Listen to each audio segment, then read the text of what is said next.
The level of human suffering in Gaza is intolerable, and it's rapidly deteriorating. Canada intends to recognize the state of Palestine at the 80th session of the United Nations General Assembly in September 2025. Canadian Prime Minister Mark Carney announced that Canada would in fact recognize Palestine as a state with some strings attached, because of course. In fact, France happens to be the only country that has announced that they intend to recognize the Palestinian state with no strings attached, but it's okay, we're making some progress. I like that announcement by Canada. Apparently, though, that was just too much for the US President Donald Trump, who has taken the position of lapdog to Israel. But to be fair to President Trump, almost every single president is a lapdog to Israel. It is demanded of them, and most of them will abide. It's the most embarrassing part of being an American at this point, that we don't have leaders who want to represent us. We have leaders who are lapdogs to a foreign government.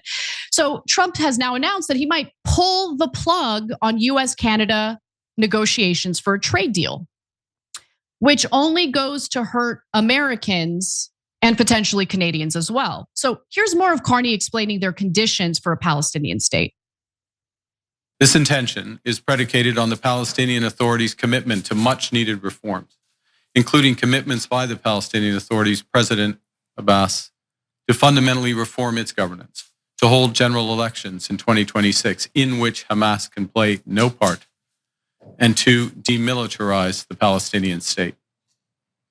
Canada will increase its efforts in supporting strong democratic governance in Palestine and the contributions of its people to a more peaceful and hopeful future. I spoke today with President Abbas at length to reaffirm his commitments. Canada reiterates that Hamas must immediately release all hostages taken in the horrific terrorist attack of October 7th, that Hamas must disarm, and that Hamas must play no role in the future governance of Palestine. So Carney also left open the option that Canada would not recognize the state of Palestine in September if their demands were not met. Okay, so then you have the UK, which some might argue like, ooh, they heroically also announced conditional plans to recognize Palestinian statehood. But I'm gonna go through their conditions because I just find some of them laughable, because as we know, Israel does not want to recognize a Palestinian state. They want to do anything and everything possible to prevent that from happening. So I find it fascinating that two of the conditions for the UK to recognize a Palestinian state include Israel agreeing to not annex the West Bank, and for Israel committing to a peace process resulting in a two-state solution. So in other words, you know what, I take it back. The UK is not serious about recognizing a Palestinian state. This is complete and utter BS. Oh, Sir Keir Starmer, he's getting a little bit of pressure from members of his Labour government. And so he's going to pretend like, oh, you know, in certain conditions, I will recognize a Palestinian state. I'm just gonna need Israel to promise not to annex the West Bank. What kind of garbage is this? They're annexing the West Bank as we speak. So applying a condition that puts the ball in Israel's court is laughable. A week ago today, France announced that they would recognize a Palestinian state in September of this year, period, no strings attached. You go, France. Now, that totals 3 US allies who stated that they will or might recognize a Palestinian state in 7 days, in the last 7 days. So Trump was pretty ambivalent about this matter when asked if Britain should recognize a Palestinian state on Monday. He says, quote, "I'm not going to take a position. I don't mind him taking a position. I'm looking to getting people fed right now." Oh, are you? That's the number one position, because you have a lot of starving people. You sure do have a lot of starving people by design. And in the days since he made that statement, his tone has changed rather dramatically. So let's see what he had to say on Tuesday. Is there any use at all in pressuring Israel now to come to some sort of longer-term solution? Well, you could make the case that you're rewarding people, that you're rewarding Hamas if you do that, and I don't think they should be rewarded. So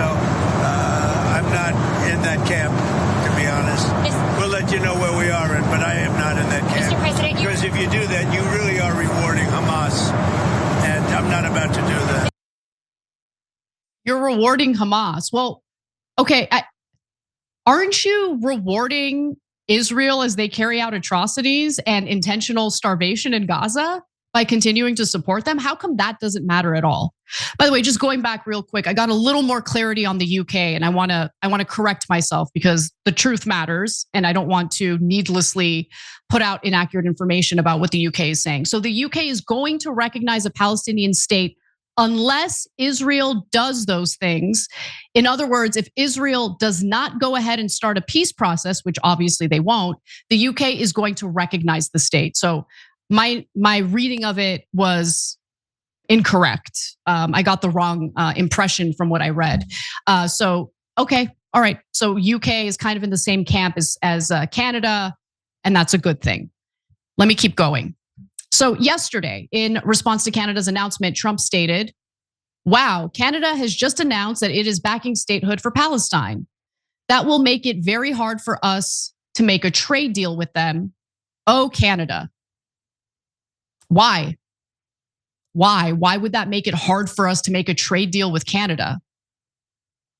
That's the dumbest thing I've ever heard in my life, which is why it wasn't surprising that Carrie Lake supported the message. She's one of the dumbest people we've had the displeasure of hearing speak on a political stage. She says, Canada is not in the driver's seat. Bitch, you're not in the driver's seat. Shut up and sit down. But once again, Trump is getting pushback from others in the MAGA crowd. Matt Walsh, for instance, says, "This is ridiculous. If a trade deal with Canada is beneficial to the American people, then it should go forward regardless of Canada's stance on Palestine. The benefit of the American people should be the guiding principle here. America first, am I right?" No, not America first. It appears that Trump wasn't serious about that. Owen Schroyer, who's been pretty good on this issue, says, "Sounds like Trump is willing to sabotage a good deal with Canada on behalf of Israel." You're right about that. And then you have Mel. I'm not really familiar with her other than what I've seen her post on X. And her posts tend to be very cathartic, and I can tell she's conservative. She says, "Sorry, friends. Gonna have to pay more for gas and groceries because Canada is doing something Israel doesn't like, and we all know who actually runs this country." And remember, Trump has set tomorrow, August 1st, as its new tariff deadline. Meaning, if we don't have a deal with Canada, then the insanely high tariffs will go into effect. And that's not just for Canada, that's for any other country that we have failed to make a trade deal with. Or I should be clear, Trump has failed to make a trade deal with. Today, for example, Trump announced a 90-day pause on tariffs on Mexico in order for negotiations to continue. So he's making some exceptions. Who knows what's going to happen with Canada? So as for Canada, they are facing a 35% tariff on exports beginning tomorrow, meaning anything that is imported to the United States from Canada will be taxed at 35%. How is that not going to negatively impact the American people? And by the way, obviously, it could spell trouble for Canada because they send 75% of their exports to the United States.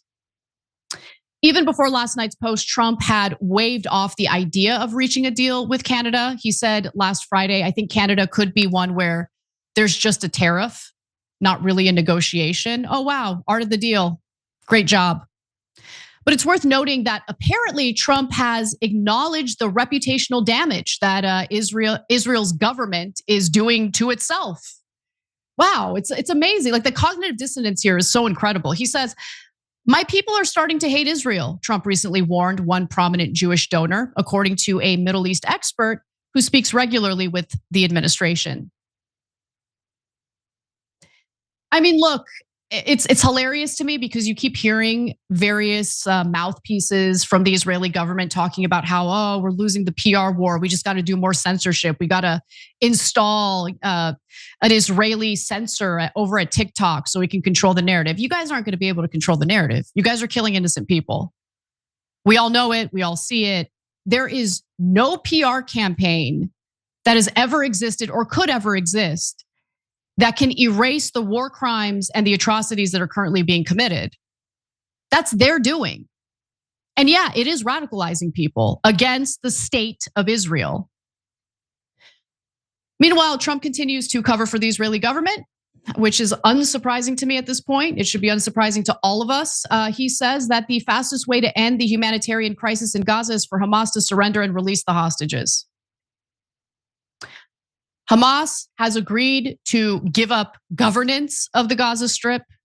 They've agreed to return all the hostages. They've even wavered on the idea of a permanent ceasefire. Israel is the obstacle. Israel wants the Gaza Strip for themselves. Anyone saying otherwise is lying to you, including our president. Every time you ring the bell below, an angel gets his wings. Totally not true, but it does keep you updated on our live shows.